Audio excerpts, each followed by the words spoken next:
ఢిల్లీ వెళ్లిన CM Revanth Reddy busy schedule మధ్య తన రెండో రోజు పర్యటన కొనసాగిస్తున్నారు. పార్టీకి సంబంధించిన అంశాలతో పాటు కాంగ్రెస్ హైకమాండ్ పెద్దలతోనూ, ఇటు రాష్ట్రానికి రావాల్సిన నిధులు, అభివృద్ధి పనులకు సంబంధించి కేంద్ర మంత్రులతోనూ వరుస భేటీలు నిర్వహించారు.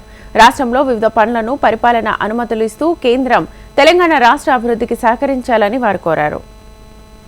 ఢిల్లీలో పర్యటిస్తున్న రేవంత్ రెడ్డి పలువురు కేంద్ర మంత్రులతో భేటీ అయ్యారు. రక్షణ శాఖ మంత్రి రాజ్నాథ్ సింగ్ తో భేటీ అయిన సీఎం రేవంత్ రెడ్డి హైదరాబాద్ లో రహదారుల విస్తరణ, ఇతర అవసరాలకు రక్షణ శాఖ భూములు 2500 ఎకరాలను తెలంగాణ ప్రభుత్వానికి బదలాయించాలని విజ్ఞప్తి చేశారు. రావిరాల గ్రామంలో ఆర్సీఐ రాష్ట్ర ప్రభుత్వ భూములు వినియోగించుకుంటున్నందున రక్షణ శాఖ భూములు 2450 ఎకరాలు తమకు అప్పగించాలని కేంద్ర మంత్రిని ముఖ్యమంత్రి కోరారు. రాష్ట్ర ప్రభుత్వం రక్షణ శాఖ భూములు పరస్పర బదిలీకి అంగీకరించాలని రక్షణ శాఖ మంత్రికి రేవంత్ రెడ్డి విజ్ఞప్తి చేశారు. వరంగల్ నగరానికి గతంలోనే సైనిక్ స్కూల్ మంజూరు చేసినా గత రాష్ట్ర ప్రభుత్వం నిర్మాణపరంగా ఎటువంటి చర్యలు తీసుకోలేదని రక్షణ శాఖ మంత్రి రాజ్నాథ్ సింగ్ దృష్టికి సీఎం రేవంత్ రెడ్డి తీసుకెళ్లారు.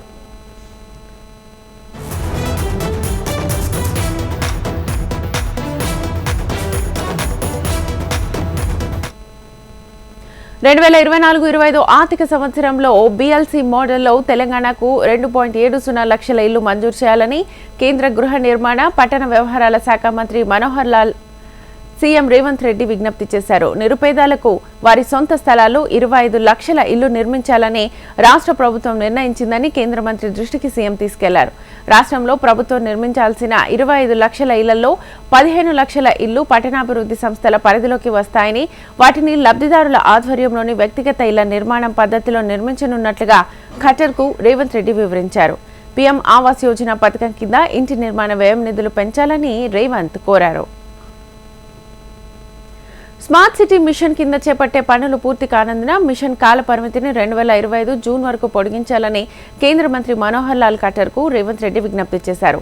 స్మార్ట్ సిటీ మిషన్ కింద తెలంగాణలో వరంగల్, కరీంనగర్ నగరాల్లో పనులు చేపట్టినట్లుగా ఆయన కేంద్ర మంత్రి దృష్టికి తీసుకెళ్లారు.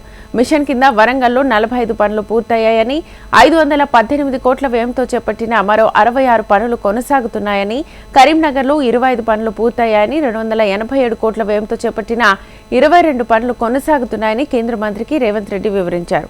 స్మార్ట్ సిటీ మిషన్ కాల పరిమితి ఏడాది జూన్ 30తో ముగుస్తుందని, ప్రజా ప్రయోజనార్థం పనులు ముగిసేంత వరకు మిషన్ కాల పరిమితిని మరో ఏడాది పొడిగించాలని సీఎం విజ్ఞప్తి చేశారు.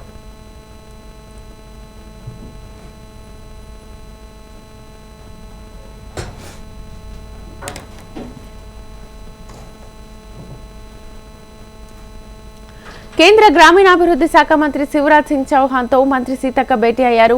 పీఎం జన్మన్ పథకం కింద గిరిజనులకు మౌలిక వసతులు కల్పించే శాఖల్లో గ్రామీణాభివృద్ధి శాఖ ఒకటని, తెలంగాణలో 164 కనెక్టివిటీ లేని సమూహాలు ఉన్నాయని వినతి పత్రంలో పేర్కొన్నారు. 100 మందికి పైగా జనాభా ఉన్న 60 సమూహాలు ఉన్నాయి. అందులో 22 సమూహాలు వన్యప్రాణులు, అటవీ ప్రాంతంలో ఉన్నాయని, మొదటి చెత్త ప్రతిపాదనల్లో 28 సమూహాలను కనెక్ట్ చేసి 25 డిఆర్పీలను పంపించడం జరిగిందని వినతి పత్రంలో పేర్కొన్నారు. National rural development agency clearance ఇచ్చిన 66.85 కోట్లతో 66.93 కిలోమీటర్లకు సంబంధించిన ఈ ప్రతిపాదనలు ఆమోదం కోసం సమర్పించడం జరిగిందని, అడ్మినిస్ట్రేటివ్ క్లియరెన్స్ కోసం వేచి చూస్తున్నామని అన్నారు. వీలైనంత త్వరగా పరిపాలన అనుమతులు మంజూరు చేయాలని కోరారు. కేంద్ర మంత్రి నితిన్ గడ్కరీని మంత్రి కోమటిరెడ్డి వెంకటరెడ్డి కలిశారు. ఎన్నికల మూలంగా ఆర్ఆర్ఆర్ హైదరాబాద్ విజయవాడ జాతీయ రహదారిని 6 లేన్లుగా మార్చే పనులు కాస్త ఆలస్యమయ్యాయని మంత్రి కోమటిరెడ్డి వెంకటరెడ్డి అన్నారు. హైదరాబాద్ విజయవాడ జాతీయ రహదారిపై ప్రతిరోజు 60,000 వాహనాలు ప్రయాణిస్తున్నాయన్నారు.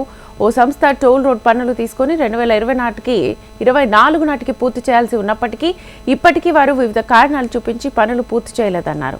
ఉప్పల్ గట్కేసర్ ఫ్లైఓవర్ పనులు గత 4 సంవత్సరాలుగా నత్తనడకన సాగుతున్న విషయం గడ్కరీ దృష్టికి తీసుకురావడం జరిగిందన్నారు. వారు తక్షణం స్పందించి కాంట్రాక్టర్ సంస్థను టెర్మినేట్ చేసి కొత్త టెండర్లు పిలిచి పనులు పూర్తి చేయాలని అధికారులకు ఆదేశాలు జారీ చేశారు.